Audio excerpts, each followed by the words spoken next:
I never expected to be humiliated at my own brother's wedding reception.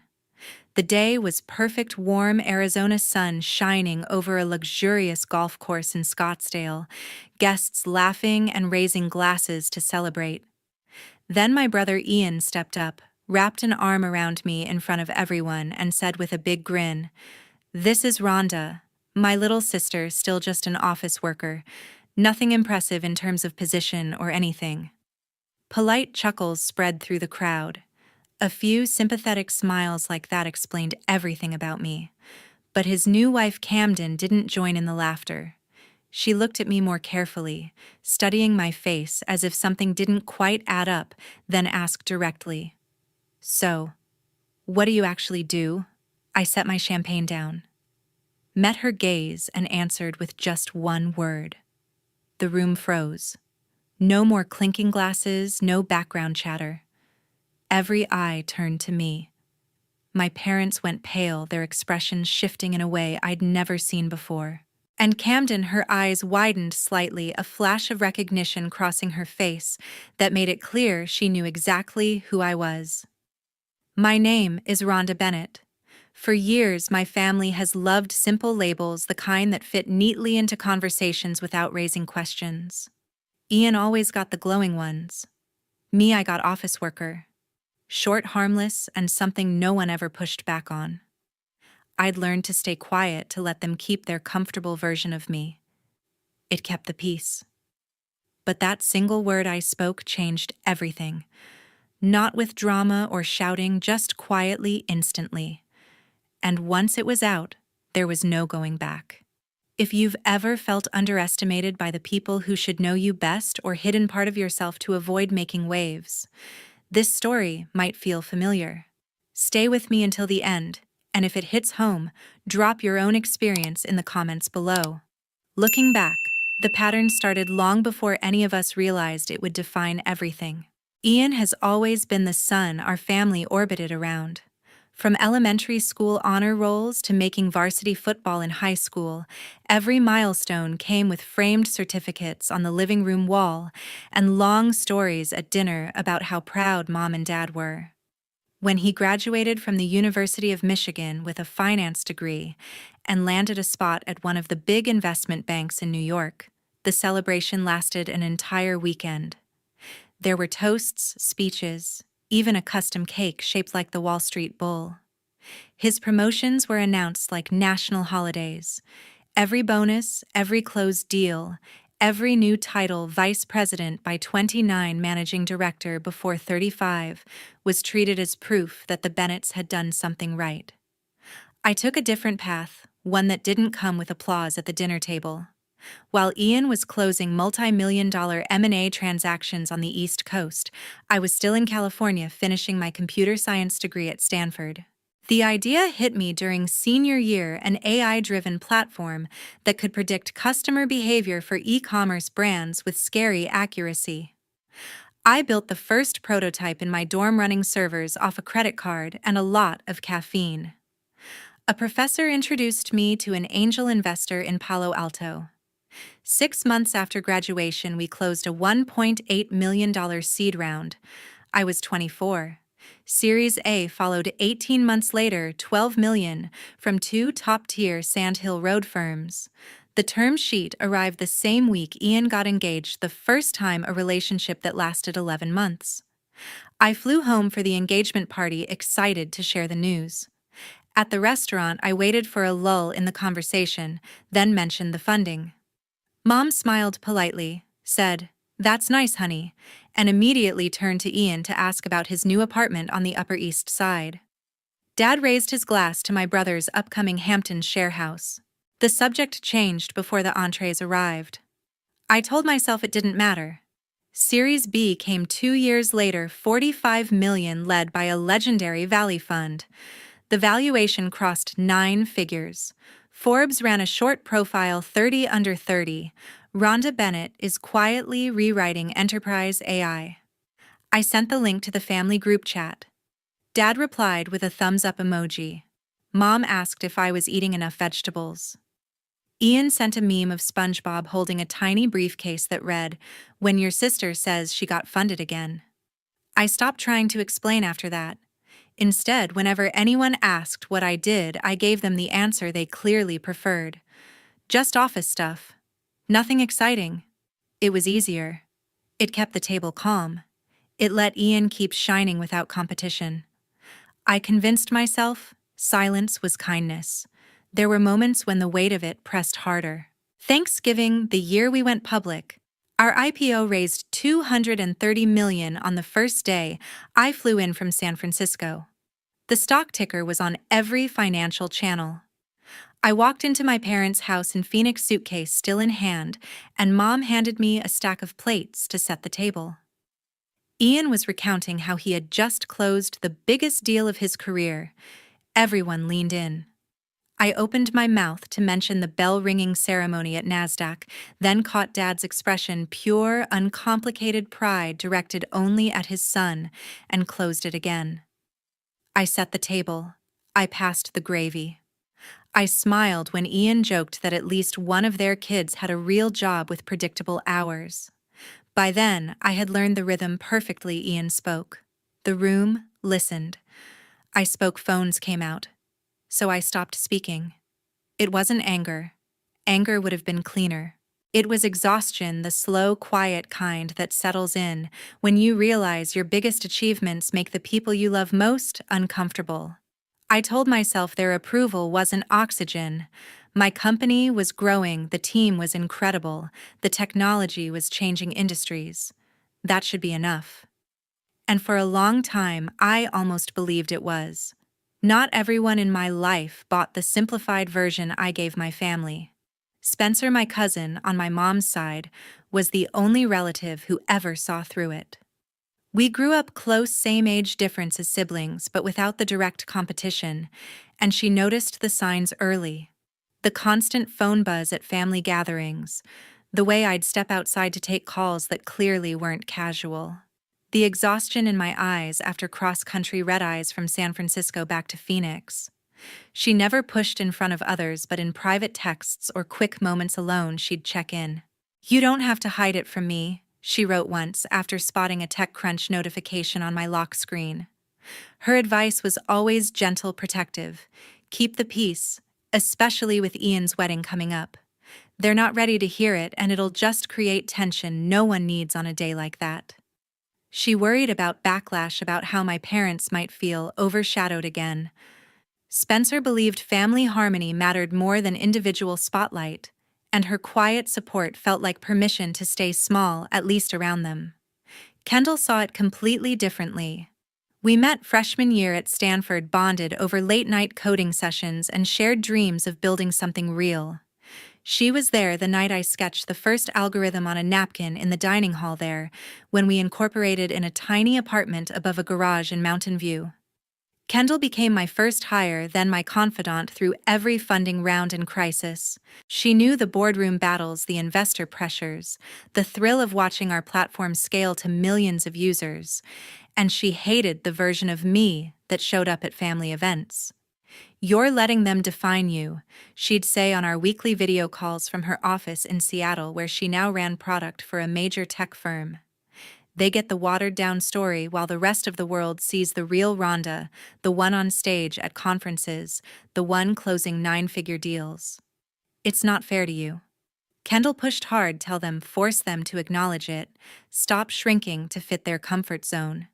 Her frustration came from love. She wanted me to feel as proud in front of my parents as I did in front of strangers who understood what I'd built. Their opposing views pulled me in different directions for years. With Spencer, conversations happened in stolen moments, a quick hug in the hallway at holiday parties, her hand slipping into mine under the table when Ian dominated yet another story. She'd whisper reminders that some things were better left unsaid if they only caused pain. Her perspective felt safe, familiar, like choosing the path of least resistance to protect the family unit. Kendall's talks were marathon phone sessions, often late at night after I'd landed from another trip. She'd walk me through scenarios. What if I casually mentioned the latest acquisition over dessert? What if I invited them to the office holiday party in the Bay Area? She dissected every family interaction I described, pointing out patterns of dismissal I'd grown numb to. "They're not protecting you. They're protecting their image of you," she argued. Kendall believed truth, even uncomfortable, was the only way forward. The conflict between their advice became my constant internal debate. Some nights I'd draft texts to my parents, links to articles, photos from events, then delete them after reading Spencer's latest message about keeping things smooth for the wedding. Other times, fired up after a call with Kendall, I'd rehearse speeches in my head, imagining the satisfaction of finally being seen. The push-pull exhausted me more than any board meeting ever could. I valued Spencer's loyalty to family tradition. I craved Kendall's insistence on authenticity. In the end, I sided with caution. The wedding was approaching, emotions would run high, and the last thing anyone needed was disruption. Yet their differences strengthened me in ways I didn't expect. Spencer taught me patience and empathy for people stuck in old roles. Kendall reminded me of my worth outside those roles. Together, they formed the support system that let me keep going without completely breaking. I leaned on their texts during lonely flights, their voices when doubt crept in. And as Ian's big day grew closer, I decided the secret would stay buried a little longer, at least until the celebration ended. If you've ever been misunderstood by your own family about your success, or found yourself torn between staying quiet and finally speaking up, you're not alone. Share your story in the comments below. I read everyone. The wedding day arrived bright and clear, the Scottsdale golf course transformed into something out of a magazine. White linens covered every table, fresh floral arrangements in soft pastels sat perfectly centered, and the natural light filtering through the palm trees gave the whole place an effortless elegance. Staff in crisp uniforms moved efficiently, setting out crystal glassware and adjusting chairs one last time. I showed up earlier than anyone else in the family, as always. Mom caught me at the entrance with a clipboard in hand, casually mentioning the guest list needed double-checking against the place cards. Dad pointed out the sound system for the ceremony might require a quick test. They didn't ask. Outright, it was just understood that I'd handle those details. Ian texted from the groom's suite. "Hey, can you make sure the playlist transitions are smooth for the processional?" No question about whether I'd just flown in from the Bay Area the night before, or if I wanted a moment to change out of travel clothes. I jumped in without hesitation. Moving between the event coordinator and the AV team, I spotted a microphone stand slightly off-center and fixed it, rearranged a few floral runners that were blocking sightlines, and confirmed the wireless mics had fresh batteries. Years of organizing company off-sites and investor dinners had made these things second nature. I noticed imbalances others missed. The coordinator thanked me more than once, assuming I was part of the planning team. Guests started arriving around noon, pulling up in luxury cars to the valet stand. Women in pastel dresses and men in light suits commented on how stunning the venue looked, how the desert backdrop made everything feel exclusive. Relatives I hadn't seen in years greeted me with quick hugs and the usual questions about office life, accepting my vague answers without follow-up. The ceremony area filled steadily, rows of white chairs facing a simple arch draped in greenery. I took my seat near the front but off to the side, smoothing my dress and watching the string quartet tune their instruments. Everything ran on schedule, the efficient in-position ushers, guiding late arrivals quietly. Then, the energy shifted. Ian appeared first at the head of the aisle, sharp in his tailored tux, waving to friends with that easy confidence he'd always had. Whispers and camera clicks followed him. Moments later, the music swelled and Camden entered on her father's arm. Her gown caught the light, perfectly simple yet elegant, with a long veil trailing behind. The crowd stood, phones raised to capture the moment. She smiled radiantly as she walked toward my brother, every step drawing more admiration. They exchanged vows under the arch, voices carrying clearly over the soft breeze. Rings slipped on fingers, the officiant pronounced them married, and the applause erupted as they shared their first kiss as husband and wife. I clapped along with everyone else, feeling the familiar mix of happiness for them and detachment from the spotlight. The newlyweds recessed down the aisle to upbeat music guests, tossing flower petals in celebration. Photos began immediately, large group shots on the lawn, the wedding party against the mountain views, endless combinations with parents and close friends. I hung back, helping direct a few confused aunts to the right spot when needed. As the sun climbed higher, people migrated to the reception area nearby, where shaded tables awaited with chilled signature cocktails. The band started a light jazz set, and servers circulated with appetizers. Compliments flowed freely. The venue choice was genius. The weather couldn't be better. The couple looked like they belonged on a magazine cover. Ian and Camden made their entrance to cheers, cutting the cake early for photos before settling into the head table. I found my assigned seat toward the edge of the family section, champagne in hand, watching the room orbit around them exactly as expected. From my spot, the contrast hit harder than usual, the opulence of the setting the attention on my brother and his bride, and my own role blending seamlessly into the background, useful but unnoticed. The ceremony wrapped up smoothly, the newlyweds leading everyone to the reception area, just a short walk across the manicured lawn. A live jazz band played soft standards as guests mingled around high-top tables, and a generous buffet spread with stations for carved prime rib, fresh seafood, and colorful salads. Signature cocktails, something with citrus and herbs, flowed freely from the open bar, keeping the mood light and celebratory. Ian wasted no time pulling together groups for photos, his energy pulling people in like always.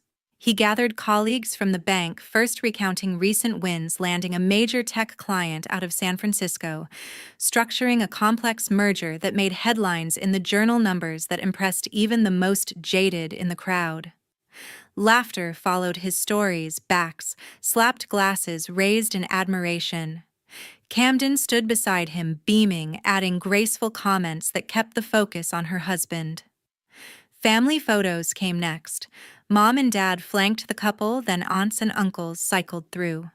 When it was my turn to step in for a sibling shot, Ian kept his arm around my shoulders a little longer than necessary, turning to the small cluster of guests nearby with that familiar wide smile. "And this is Rhonda, my little sister, still loyal to her office job. Nothing too flashy to brag about there." The group chuckled politely, a few nodding as if that fit perfectly with what they knew. One of Ian's co-workers made a light remark about how everyone needs someone steady in the family. I forced a smile, the heat rising in my chest, familiar but sharper in this setting. Camden glanced over during the laughter, her eyes lingering on me a beat longer than before. She tilted her head slightly, polite curiosity in her expression, but didn't say anything right away. Ian quickly steered the conversation elsewhere, asking about honeymoon plans in Italy, describing the Amalfi Coast villa he'd booked and how it overlooked the sea. The group latched onto that, questions about itineraries, recommendations for restaurants, travel stories from past trips. The reception gained momentum. Toasts began informally, friends standing to share funny anecdotes from Ian's college days or Camden's grad school adventures. Glasses clinked repeatedly, the band shifting to more upbeat tunes that got people swaying. Relatives pulled out phones for candid shots, the dance floor starting to fill with early enthusiasts. I circulated a bit, exchanging small talk with cousins and old family friends. Most conversations stayed surface-level, weather, the beautiful setup, quick updates on kids or jobs. When anyone asked what I was up to, I stuck to the script: busy with work, nothing new. They accepted it easily, moving on to compliment the food or ask about the couple's registry. Camden crossed my path a couple times during the afternoon. Once, while picking up appetizers, she smiled warmly and commented on how well everything had come together. Another time near the bar, she mentioned knowing a few people in tech from her startup days. Her gaze held a hint of question, like she was searching for a connection she couldn't quite place. I kept responses neutral, deflecting with questions about the wedding planning instead. Ian dominated the head table area, entertaining clusters of guests with more stories from the trading floor, high-stakes negotiations, last-minute saves that earned him partner track buzz. Each tale drew bigger reactions, the circle around him growing. The sun dipped lower, casting golden light over the coarse string lights flickering on as daylight faded. Speeches turned sentimental. Dad getting emotional about watching his son build a life, Mom tearing up over how perfect Camden was for him. Applause followed everyone, the energy warm and inclusive for everyone in the spotlight. I stayed on the periphery, sipping my drink, feeling the subtle sting of that earlier comment settle in. It wasn't new, but amplified here among people who only knew the version my family presented. Camden's occasional glances added a new layer. She seemed to sense something off, though no one else did. The afternoon wore on with dancing, starting in earnest laughter echoing across the grounds, the celebration building toward dinner. No one could have guessed what was coming next. Dinner service started as the band took a break. Servers placing the first course in front of each guest at the long tables arranged to maximize the stunning desert mountain views. Plates of seared scallops with citrus reduction arrived, the aroma mixing with the cooling evening air. Conversation flowed easily at first, forks clinking against china, compliments passed about the chef's choices. Ian stood again near the head of the main table, glass raised for one more informal toast. He thanked everyone for coming, spoke warmly about how Camden completed his life, then slipped in a light aside about family dynamics. How nice it was to have someone like his sister handling ordinary office duties while he chased the big deals. The comment landed softly, a few chuckles rippling down the table as an inside joke. Camden set her fork down, her attention fully on me now. She leaned forward slightly, voice calm but direct. "Rhonda, you said CEO earlier. What company exactly?" The question hung there, simple and unavoidable. I glanced around the table, once relatives, mid-bite friends smiling expectantly, then answered evenly. "The AI company that acquired your startup 2 years ago." Her face changed instantly, color draining as recognition hit. She repeated the full company name slowly, as if testing it aloud. "The one that bought us out for $48 million with the earn-out clause tied to user growth milestones." A few heads turned, confusion starting to spread. Camden continued, voice steady but quieter. "I remember the final negotiation meeting in your San Francisco office. You pushed hard on the IP terms, wanted full control of the core algorithm we'd spent 3 years building. We walked out thinking we'd lost everything until the revised offer came in 2 days later with better protections for the team." Guests exchanged glances, forks, pausing. She kept going, piecing it together for the table. "Then your team pivoted, the product, integrated it with enterprise tools, scaled it globally. It's the reason our old platform is now in half the Fortune 500 dashboards." I followed the news. I just never connected Rhonda Bennett, Ian's sister, to the founder who outmaneuvered us. Silence fell heavy and complete. No one chewed. No one reached for water. The string lights overhead seemed louder in the sudden quiet. Mom's hand froze halfway to her, glass eyes wide as she stared at me. Dad's mouth opened slightly, then closed, his usual confident posture deflating. Relatives down the table shifted uncomfortably, napkins twisted in laps. Ian's smile faltered, his glass lowering slowly. Camden looked straight at me, not accusing, just stating facts. "You sat across from me in that boardroom. You were the one who decided our fate." The weight of years settled in that moment, the glossed-over stories, the deflected questions, the easy assumptions, all exposed in one quiet revelation. No one spoke. The desert breeze carried the faint sound of the band setting up again in the distance, but at our table, everything had stopped. The air felt thicker, charged with the realization that the version of me they'd all accepted wasn't just incomplete, it had never been true. Ian broke the silence first, forcing a laugh that didn't reach his eyes. "Come on, everyone, she's joking." Classic Rhonda humor. His voice carried too loud, too bright as he waved a hand dismissively. A couple of guests chuckled nervously, hoping for an out. When no one fully relaxed, his expression hardened just a fraction. Seriously, though, why hold back all this time? You waited until my wedding day to drop this kind of convenient timing, if you ask me. The accusation landed sharply, heads turning between us. Camden stayed quiet beside him, her gaze steady on the tablecloth. She didn't defend, didn't contradict, just added one more detail in a measured tone. The due diligence process was intense. Your legal team went through every line of code we'd written. I remember the follow-up calls about valuation adjustments. Her words carried weight without volume, making the moment feel even more real. Mom set her napkin down carefully, brow furrowed. Wait. You're saying this is actually true? She looked at me, searching for confirmation, voice laced with disbelief. Dad leaned forward, glass forgotten in his hand. Those trips you took, always work conferences, that was for this company. I nodded once. The pieces started connecting for them visibly. Mom's eyes darted as memories surfaced, the times I'd excused myself from family dinners for urgent calls, the vague explanations about being on the road for meetings. Dad's face shifted from confusion to something closer to regret, his shoulders sagging slightly. We thought. We just assumed. He trailed off, unable to finish. No one filled the gap. Guests shifted in their seats, conversations dying completely. A server approached with the main course but hesitated, sensing the tension, and quietly retreated. Plates sat untouched, wine glasses no longer raised. Ian tried again, voice rising with frustration. Look, if this is real, great, congratulations. But pulling it out now in front of everyone. On my day, he glanced around for support, but eyes stayed down, forks idle. Camden placed a hand on the table, not quite touching his arm. The lack of backup from her seemed to hit him hardest. His cheeks flushed deeper, the forced smile gone entirely.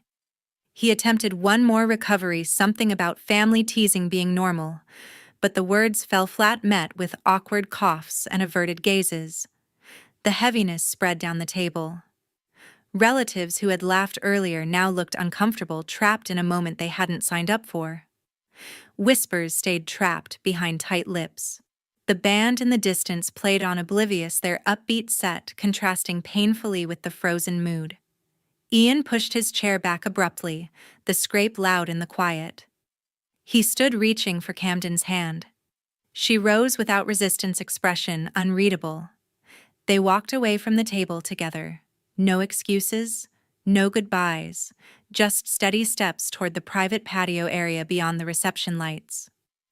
The remaining guests watched them go, the silence stretching longer. Servers finally cleared plates in near silence, the dinner effectively over, far ahead of schedule. Chairs emptied slowly as people drifted toward safer conversations elsewhere on the grounds. At our table, Mom stared at her hands, Dad rubbed his temple, and the weight of missed opportunities hung thicker than the desert night air closing in. The reception ended quietly that night, guests slipping away earlier than planned. Back in my San Francisco apartment the next morning, my phone started lighting up. Missed calls from Mom and Dad, followed by texts that felt clumsy, even on-screen apologies for not asking more, for assuming too much, promises to talk whenever I was ready. I read them, felt the familiar pull of guilt mixed with exhaustion, and left them unanswered. Word traveled in overlapping circles. A mutual connection mentioned the evening to someone in Ian's professional network, a casual comment about family tension at the wedding. It wasn't gossip, just context. But in the world of high-stakes finance, reputation matters beyond balance sheets. One potential client, after hearing the story secondhand, decided to pause discussions on a major deal. They cited alignment issues, nothing explicit, but the message was clear: character counts when trust is involved. Ian lost the contract, a significant one that would have been a career highlight. Camden canceled their honeymoon plans shortly after. She confided in a close friend who later shared with Kendall that she needed space to think. It wasn't only about the dinner revelation.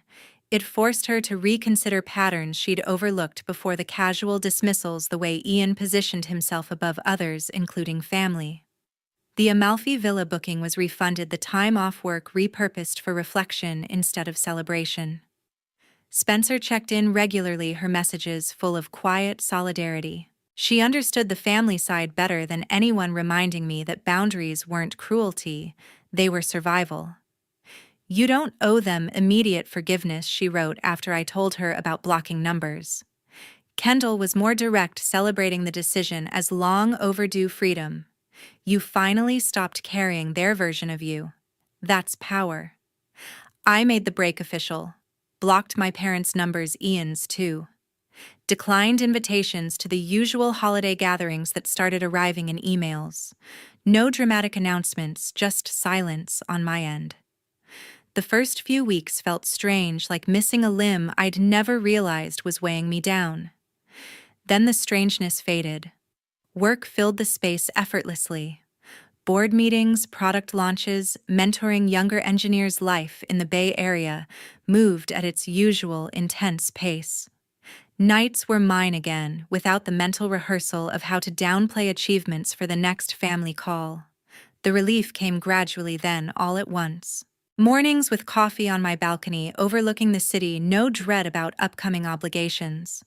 Decisions made for me, not around others' comfort. The constant background hum of obligation quieted, replaced by a clarity I hadn't known I was missing. I used to believe staying quiet protected everyone, kept the family intact, avoided conflict, let Ian keep his shine. But silence only taught them how little of me they needed to see. It preserved their convenience, not our connection. Cutting ties wasn't easy, and it wasn't revenge. It was boundaries. It was choosing self-respect over forced harmony. And in doing so, I gave them the chance to face the consequences of years spent looking past me. Sometimes the healthiest thing you can do is stop shrinking to fit spaces that were never built for your full size. You don't owe anyone a smaller version of yourself, not family, not anyone. Real peace comes when you stop auditioning for people who never truly watch the performance.